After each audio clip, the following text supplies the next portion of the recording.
There we are. Now you've got a zebra, I've got a buffalo. Yeah. You love buffaloes, eh? And bison. You know, a number of years ago, I went out to meet with an 80-odd-year-old shaman.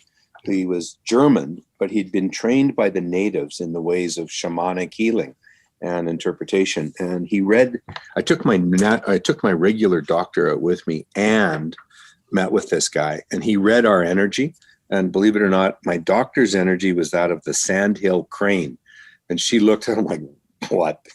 And he started describing the attributes of the sandhill crane, how it raises, how it runs a family, all that stuff. She started to cry because it was so accurate relative to her thought processes. And then he read mine, and it was the bison, the buffalo. And that's really where this all started. I've always been fascinated by the bison and the buffalo.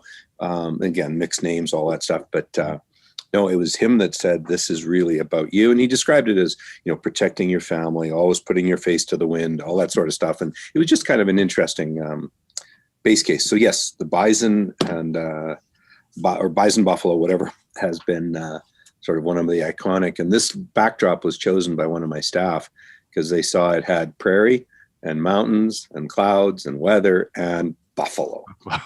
Speaking of, that's changed now, hasn't it? Entrepreneurship. Back when you had talked about it, I remember, because that's when I started following you, we didn't really have entrepreneurship in the prairies. And like you said, it was a taboo word. And all of a sudden now it's become this trend where every millennial, if they start something, they're an entrepreneur. Do you feel like there's this odd shift now of what's a real entrepreneur? There's been a shift in terms of the acceptance. When I did my MBA at Haskayne, I was the first graduate, number 221. I was graduate 221 or 222. I've kind of forgotten now. But I was the first to take a specialization in entrepreneurship. Others before me had qualified for it, but chose to just list themselves as generalists because they were concerned that by being labeled as an entrepreneur, they couldn't get a job. And that was the mindset at the time. Now, I quite carefully described my degree as a specialization in entrepreneurship with a sub-focus on finance. And I could say that because I'd been I was the class tutor or the marketing teaching assistant for finance. And so I was clearly recognized for some knowledge and skill in finance. And as an engineer, I wasn't afraid of accounting or finance in terms of the mathematics. So it was a fascinating experience. But, marketing was the part of my MBA program that I really fell in love with. And it was ultimately what set me apart from my own competition, in terms of getting a job, moving forward. And, everything I did in the world of investment banking had a marketing angle to it. And traditionally, it was all about finance.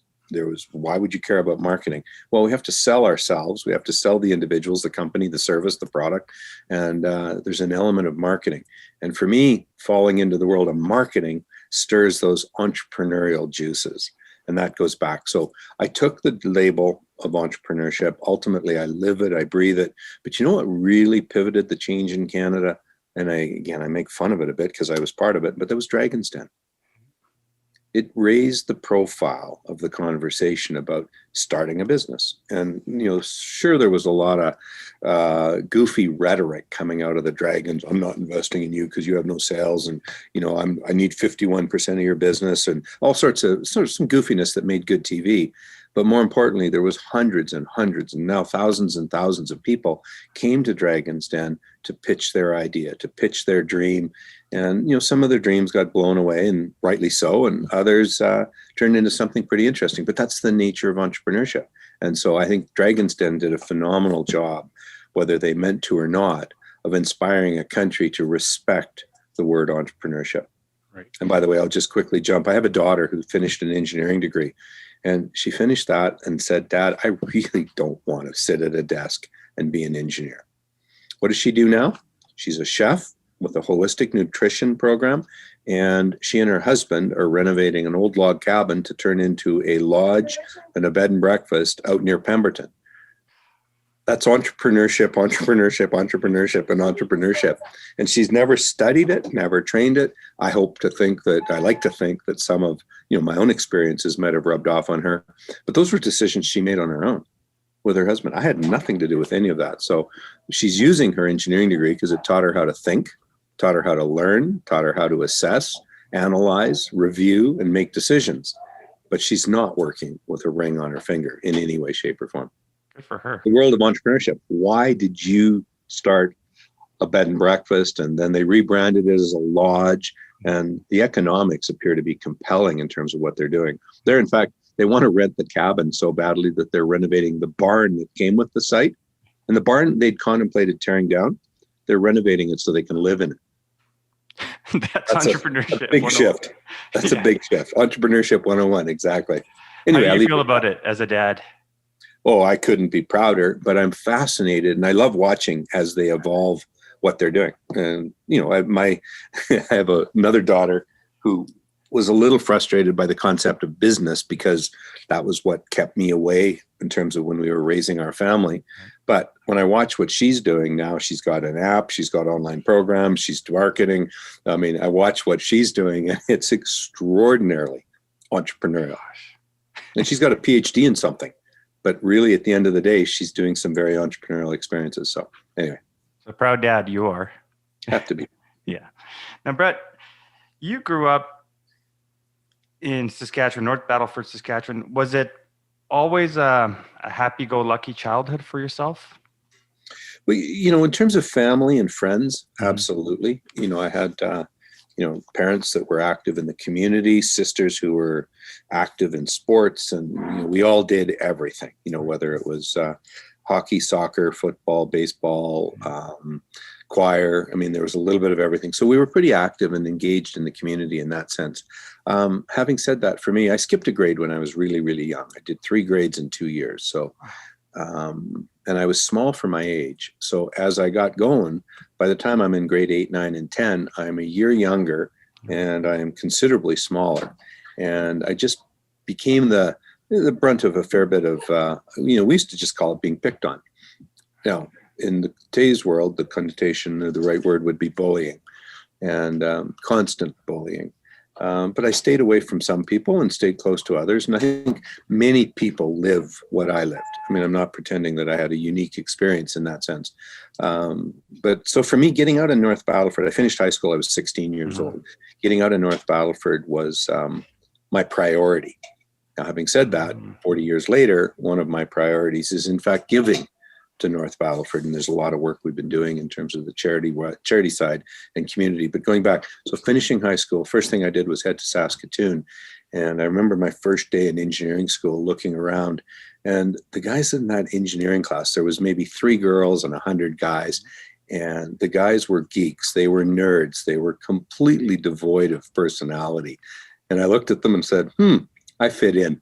I'm exactly what these guys are. The glasses had tape, the shoelaces were knotted, the shirts might not have been as clean as they could be. And but again, some really bright, as I said to many times, there was prairie boys from across Saskatchewan came rolling in to do engineering degrees. And so I became one of them. And it really was uplifting because there was no judgment. Nobody knew whether their fathers drove Cadillacs or beat up rusty old Fords. It didn't matter. People were there and they were on a very equal footing, and you were judged based on how well you did in the class, not what you wore, not where you grew up. There was no measurement in that sense. And that's the beauty of sort of going to a smaller town university in the context of Saskatoon, Saskatchewan. Awesome. You always talk about one thing in marketing as well, side note, post-purchase dissonance. Why is that so important to you? It's the reinforcement model. And I use an example. I did buy a really nice BMW one time and probably paid too much for it, but it was a beautiful little sports car. A year to the day after I bought it, the manager of the dealership showed up on my doorstep with a book. And it was about an inch thick book of pictures of the history and the development and the construction of this car. And it had pictures of the construction team, the last 6 or 8 people that worked on the car. There was a bunch of Polaroids on the front page as you opened the book of them waving to me as the purchaser of the car. Post-purchase dissonance, reinforcing brand after the decision's been made. And it often happens with larger investments and purchases. Buy a house, buy a stock, buy a nice suit, and you start to rethink it. And that's where the branding moment is in reinforcing the power of the brand that you bought, which is why, Hugo Boss may not send you a thank you for buying my suit, but they will be running ads. They will reinforce that the decision you made to buy Hugo Boss, or it looks like Robert Graham on you. I had to. Yeah, Ditto. but it's the reinforcement of the brand, and I appreciate that. So that's the post-purchase dissonance argument or position is just something that a lot of people don't even think about, and that's why, for example, when I was with First Energy, one of our priorities was to build brand, not just to sell stock, not just to make money, but to build brand, because building brand is about tomorrow and the day after that. We also were very aggressive at marketing our firm and what we did through charity, through business, but we marketed it to the people who were our clients, our past clients, future clients, present clients, all important. We don't walk away from old relationships. Right. And then, just as importantly, spouses of those clients. And that was often in the charitable community, but making sure that the wife or husband of one of our clients who was involved with the charity was aware that we were backing their charity. So connecting to the charity, connecting to spouses and clients, but we also made a real effort to bring community leaders into our world. And community leaders, you know, a Nan McCaig, Nan and Bud McCaig, who had nothing to do with the energy industry, nothing to do with First Energy, but they were community leaders. And they started watching what we were doing, and they'd come and show up at some of our events, and people go, oh, I get a chance to talk to. And so it was brand reinforcement. And I also have this concept that I developed, and I'm sure there's a proper term for it in marketing, but I call it brand rub, where you take two brands and you literally rub them together. When we did our first event as First Energy, we invited the oldest law firm in Alberta, Bennett Jones, to be our partner. So we're the newest investment bank with the oldest law firm. And the benefit that we got by brand rubbing with them, they lifted our brand in terms of acknowledgement, because people are going, don't know who First Energy is, but I sure know who Bennett Jones is. And so it was a mutually symbiotic relationship, because we did all the work. The Bennett Jones guys got to invite clients, friends, and family. We did the same, and we ran several charity events together. Did the same thing with Goldman Sachs in New York. Goldman Sachs, one of the iconic investment banks, we discovered that they wanted to do an energy conference. Well, here's First Energy in Calgary wanting to do an energy conference in New York. So for 5, 6, 7 years, it was branded as First Energy and Goldman Sachs. You can't get more extraordinary brand rub, and post-purchase dissonance is managed through that brand rub, because people feel good about the decision they've made. So we ultimately developed the industry-leading investor conferences, but again, brand rub. Super cool. Holy. Kind of what we're doing right now. Exactly. I'm lifting to the zebra on the wall. Yeah, and vice versa on the virtual buffalo. Mm-hmm. Now, Brett, when you were growing up, was family life huge for you? Mom and dad, were they big on your upbringing and what you are today? You know, I didn't respect it at the time, Mm-hmm. but as I became a parent trying to work, or I was working and I was a parent and trying to work and Right. keep my health, physical, emotional, and mental, and raise some children, I had a brand new appreciation for the extraordinary job my parents had done. You know, my dad and mom were around at all times. You know, dad would be on the road. He'd drive home at night from 30, 40, 50, 100 miles away just so he could coach a baseball game or be part of. And I just assumed that all dads did that. I just assumed that all moms went out and taught parenting courses. Mom was a social worker. So I took for granted who they were and what they did. It's just sort of, that's what parents do, until I became a parent and realized this is a lot of work, and had a new appreciation. So yeah, they were incredible role models. And as much as I maybe wanted to get out of North Battleford as quick as I could, I realized that having them as the sort of the base point or the building blocks of my own ultimate, my goals, my dreams, my definitions of what mattered to me was pretty important. My mom died, and she died at 54, and I was 30 years old. Your mom died at 30. I was 30 years old, and my mom happened to be 56. So the stories are very parallel. Mm-hmm. And she died of cancer. I'm not sure what took your mother. Same, yeah.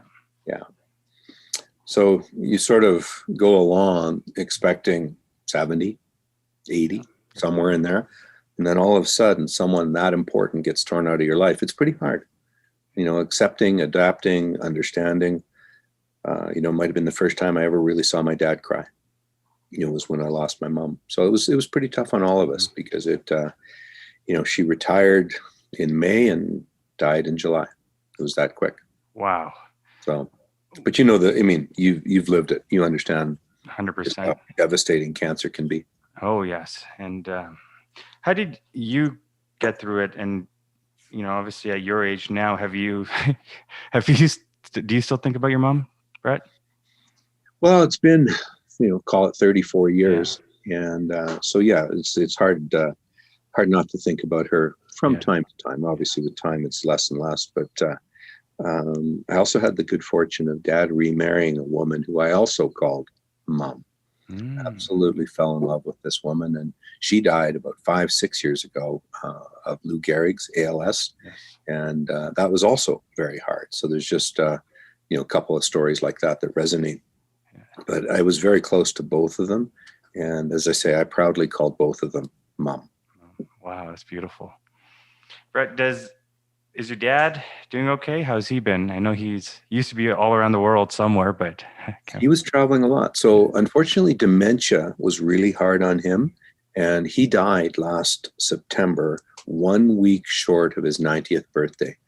And I can tell you, I didn't cry when he died, and that was because I expected it, number one. Two, it was a blessing, because his dementia left him very uncertain. He didn't know where he was, what he was doing, and he had no functional life in the sense that dementia had taken control.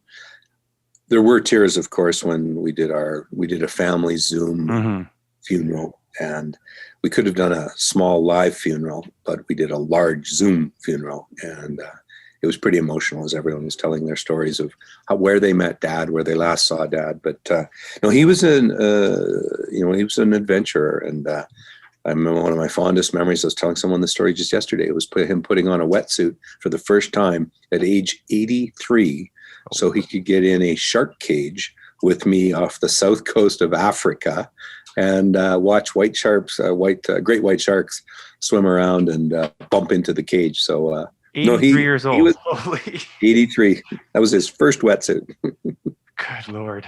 That's awesome. That's a cool dad you had. Yeah, he was really a lot of fun. I do miss him very much. Brett, you always talk about how you wanted to become this guy with a lot of money and be a president of a big company. And you were sometimes ashamed of your dad because he sold cars. There was a picture like that, absolutely. But it was shame in the sense that, I never talked about what he did. I didn't celebrate that. But as I came to understand what an incredible father and what an incredible person he was, unfortunately, when I grew up, our house was on the edge of the new neighborhood. And so our house got dragged into the school where all the rich kids went. And my parents weren't part of that. We were the lawyers, the accountants, the architects, the doctors. Their kids all went to the school I went to. So I was raised in a world where I was always watching what other people had. And not necessarily correctly. I'm not proud of that, but it was it affected my thinking, and so as a result, I downplayed who Dad was, who Mom was, and again, Dad sold cars and Mom was a social worker. Well, they ended up teaching me an awful lot about being a great entrepreneur with a social conscience, or a capitalist with a heart, as I sometimes put it. So, yeah, there was a time when I described some shame in terms of Dad because he wasn't a business success.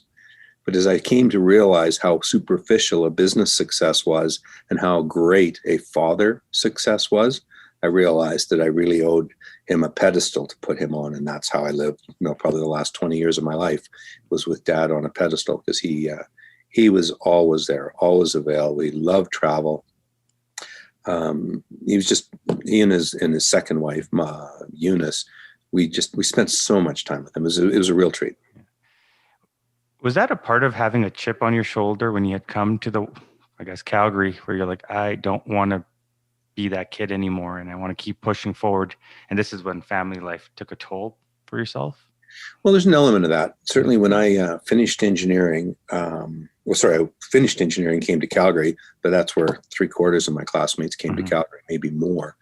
I think I had 13 or 14 job offers. They were just, the oil companies were just hiring all the grads they could get their hands on, and knowing that they'd lose a few along the way. Anyway, I took a job, worked for 3 or 4 years with Imperial Oil. They offered a leave of absence program so that I could go back to the job I had if I wanted it, but I could then go to school. So I did. And I did my MBA at the University of Calgary. And coming out of that, I didn't want to go back to being a drilling engineer, of course. And so that cushion, but it was a cushion and it was valuable that Imperial gave me, always resonated for me. So I appreciated that. But the work world, I spent 5 years with McLeod Young Weir, one of the big investment banks, now Scotia Capital, Scotia McLeod, great bank, great learning, great training. But they were trying to be a generalist. And they shouldn't say they were trying. They were generalists. They were covering anybody who did business in the West. And I thought that we should be specialists in the biggest subsector of the Toronto Stock Exchange, which was energy.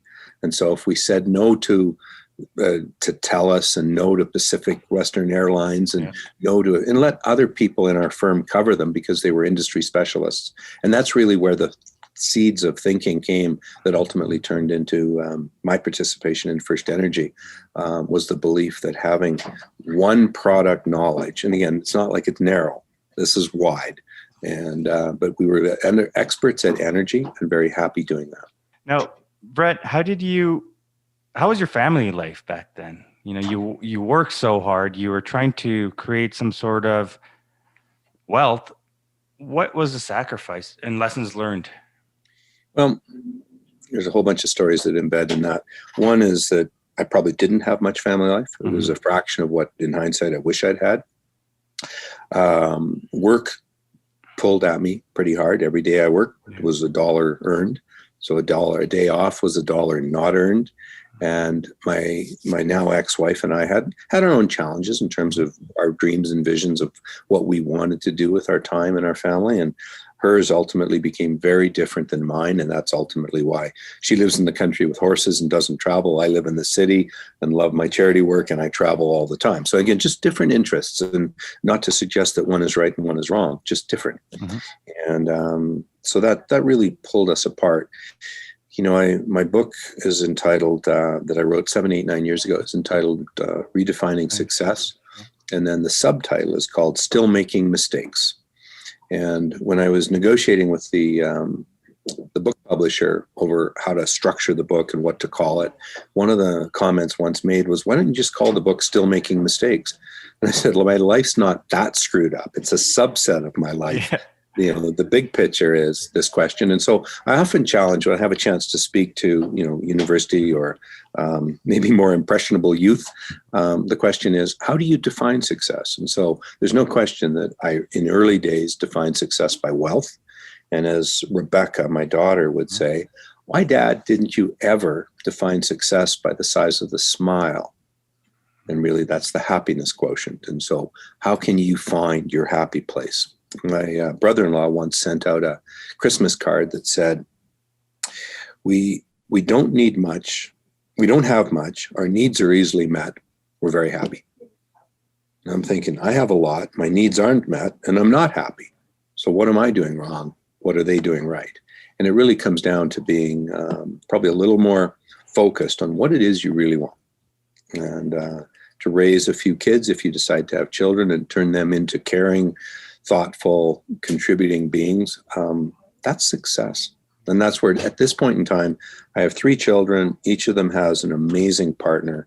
So I would say I have 6 successes sitting underneath in terms of the world I live in. You had tried to give back at one point in time, and you had talked about it, one of your daughter's school events, about the biggest leaf that you wanted on the school's wall. What was that story about, Brett? Oh gosh, this goes back in time. So at one time, the school was looking at giving people who gave more money bigger leaves on, so they could recognize the donations. And I said, yeah, it makes sense to me. And my daughter, one of them came back and said, why does our leaf have to be any different? And I probably sat for 20 seconds, which is an eternity when you're having a conversation. and said, you know what? I can't explain. It was an ego thing. It was recognition. And in every charity, they have their tiers, their levels, and all that stuff. Because my daughter said, well, in this case, what difference does it make? Why don't they just make all the leaves the same size? So there was a tree of life, tree of support, whatever. And every donor to the school, as they were building an extension or whatever on the school, was going to get their name on a leaf. And the bigger leaves was part of the game. But no, they ended up, in fact, a condition of our donation was that all leaves be the same. That's awesome. Yeah. She has a beautiful way of thinking and very open-minded, which I really appreciate. Yeah. Brett, so why have you been doing the garden parties? How did this whole thing happen? I've always been curious. The garden party is an event in my backyard where we have, so it's a big backyard, but we'll have over 1,200 people confirmed. At any one time, there'll be 800 people rotating in and out. It started as 50 or 100 people with a friend and I who both have July 1st birthdays. We did a backyard party. And the backyard party was, the first year was 50, the next year was 100, the next year it was 200. And then eventually this woman, my friend, dear friend, said, look, this is getting out of control. You take it, because it was my house, my party. And so I just took it over, and it evolved from kind of a birthday party, because I don't need anything for birthday parties, but it became an opportunity to bring people together, to showcase musical talent. Sometimes there was the odd speaker. I had Shane Koizen, who does spoken word. So we had a couple of different ways, and the comedians we've had. But the real point, showcasing young talent to a community of people. And the model was based on, and for charity, of course. And the model was based on work that we'd done at First Energy, where we invented the thought that we could have an event and not sell tickets, but ask people for money. And that was new. When we started doing that in First Energy's world 30 odd years ago, the fact that we would ask people to bring a check as their contribution, and we didn't tell them how much. We just said, please make it meaningful to you, whether that was $50 or $5,000. And we had the range. But what that opened up was the opportunity for me to invite the guy who washes my windows, my plumber, my electrician, secretaries, receptionists, young engineers, whatever, as well as community leaders and icons and call it big deals. But they'd all show up equal. And that goes back to the equal leaves. Everybody had written a check that was meaningful to them, and they could walk around knowing that they had contributed.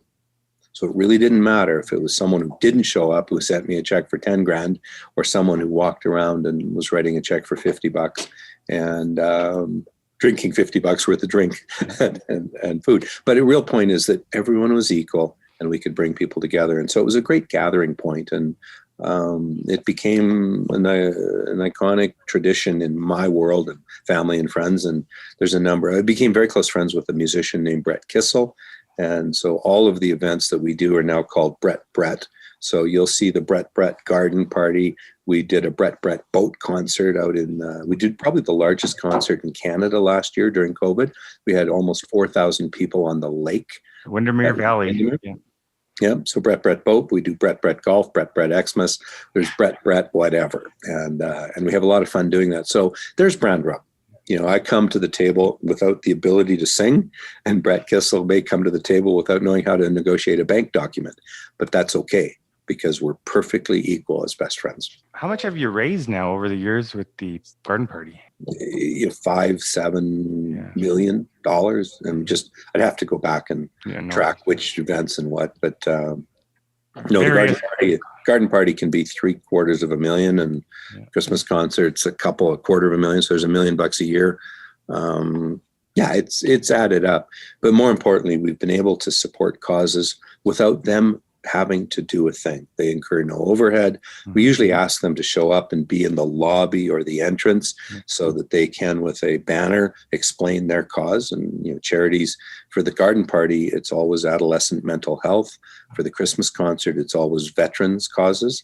And they tuck up and overlap with each other. And then again, different causes, different times, different places. Yeah.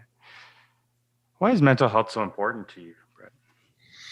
Oh, there's little doubt that that's probably one of the great stigmas, the great shames, is people and how they judge others relative to mental health. If you cut your hand, you can get a Band-Aid and everyone's giving you sympathy. If you're having a bad day, an emotional mess, depression, anxiety, whatever, then you're judged. Well, snap out of it, get out of it. And that has to end. And that's why I've been so open. Rebecca, my daughter, got on stage at the garden party one year and talked about why people misjudge those who have eating disorders, why she thinks the causes behind eating disorders, or not the causes, but the some of the programs that deal with eating disorders are important and why they're worth supporting. And then she finished her last minute of a 3-minute talk was sharing that, how does she know this? She had an eating disorder, and she was very open about it. Crowds in tears, dad's on side stage, standing with Kelly Rudy. His daughter had told her story of why she was always hoping for more good days than bad, as they call it, and that was her anxiety and depression issues. And there's Becca talking about what an eating disorder meant to her in terms of her self-image and how she fit in with her family and friends, and why she hid in the Caribbean for a while, and blah, blah, blah. So mental health issues abound. There's no question that, I've had depression. I know that. March of last year, April was depression months for me relative to dealing with COVID, firing the 300 or 400 people that were in our primary businesses. Who knows how many more were let go? And then trying to figure out, do you fire? Do you bring them back? Do you put them on suspended animation, suspense?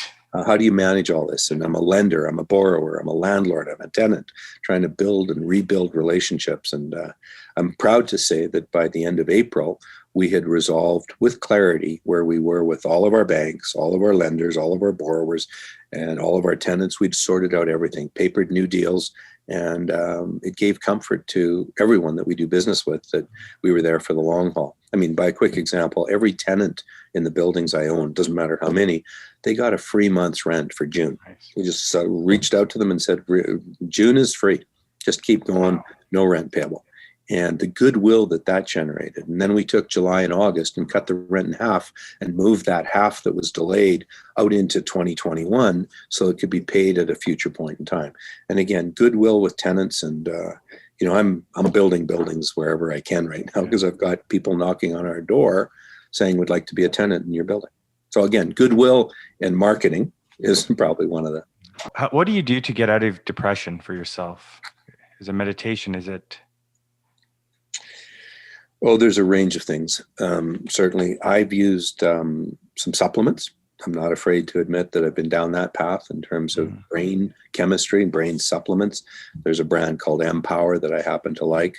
But there's also, health and diet and exercise, all of those things. And then letting go. The office environment, doesn't let go very easily. And I get a kick out of what I do. Absolutely love what I do. There's no question, which allows me to do it from Monday to Sunday. But having said that, I often now describe every day as a holiday and every day is a work day. So I integrate those things all the time. And it's just a balance point. And it comes back to defining success. If success is just money, well, work, that's all you need to do. But if success is family and friends and health, then you got something else to work with. Interesting. Thank you, Brett. I have actually Tom Budd again. He knows you. Do you remember Tom Budd? Yeah. Or Jim Kinnear? Yeah, I know Bud. Bud, as you know, Tom lost 2 boys in the last 3 years, probably now, to suicide. Tom was a competitor, and there was a lot of in our business world, Tom was one of the tougher competitors. He was ruthless, and as a result, alienated a lot of his competition. But when I was doing my first round of cancer treatments many years ago, 20 odd years ago, 22, I had a call from Tom saying, Brett, you're down in Florida. Tell me what you're doing. Tell me a bit more. And I told him where I was, and he knew I was down for cancer treatments. He said, give me 24 hours notice and I'll be there for 2 days. We'll go golfing, do whatever you want. That was a competitor. It kind of stood on the shoulders of others who'd said, if there's anything you want, let me know. And I'm thinking, well, I don't really want anything. But here was a solid, I will be there. You just open the window, I will be there. Now, it never did work out. And by the way, another story, I had the same thing happen when I was down doing cancer treatments a couple of years ago, 3, 4, 5 years ago in Phoenix, Arizona. And a ton of people said, hey, I'll come down, go golfing with you if you want. And it just never came to be because it just hard to schedule. Then I get a phone call from Brett Kissel, and he said, I'm going to be in Phoenix tomorrow. Are you going to pick me up or should I catch a cab? He didn't give me a choice. He showed up. And we had 3 glorious days doing whatever, hockey games, golf, whatever. But it just speaks to, instead of offering anything, do something. And that's where I still have a big soft spot in my heart for Tom. And by the way, I did Jim Kinnear's first financing when we raised $10 million for a company called Penn Growth against an asset called the Dunvegan. That was back in 1988, probably. Wow, so that's going to be interesting. I'm going to have to bring that up. That's awesome. Yeah. No, another great guy. Yeah. Perfect. Thanks so much for your time today, Brett. I appreciate it. Pleasure, Zach. And maybe we should do this again